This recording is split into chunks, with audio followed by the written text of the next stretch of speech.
Have you ever wondered what makes a butterfly, a worm, and you all part of the same kingdom?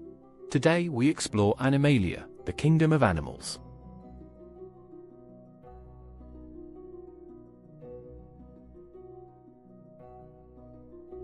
Animalia are multicellular eukaryotes. They lack cell walls, cannot make their own food, and most can move. They reproduce sexually and respond to stimuli.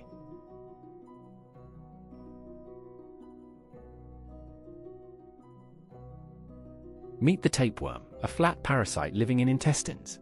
Its head, called the scolex, has hooks and suckers to grip the gut wall. Its body has segments called proglottids.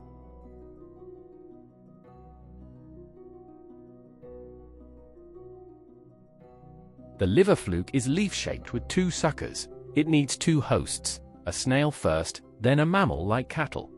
Eggs leave in feces and the cycle repeats.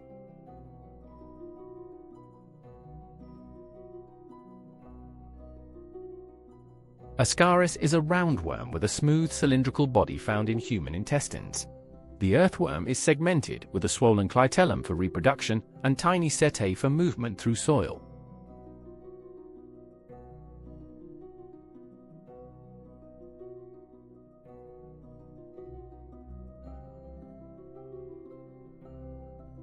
Watch the butterfly's complete metamorphosis. Egg becomes caterpillar, which forms a pupa, then emerges as an adult butterfly. 4 stages, 4 very different forms.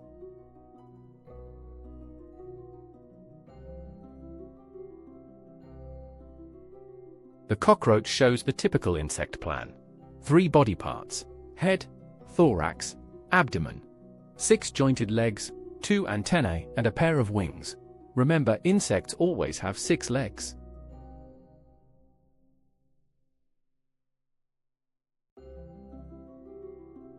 Honeybee lives in colonies with 3 castes. 1 queen lays eggs, workers gather nectar, and drones mate with the queen. Bees pollinate our crops like cocoa flowers.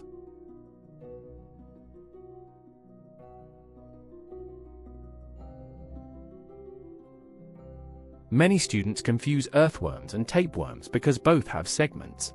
But earthworms are annelids with true segments, while tapeworm proglottids are reproductive units, not true segments.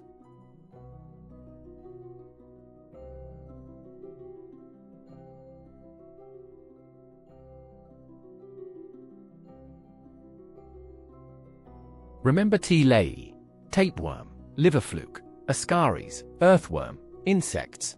Think tall lions always enjoy insects. This memory aid will help you recall every animal group on exam day.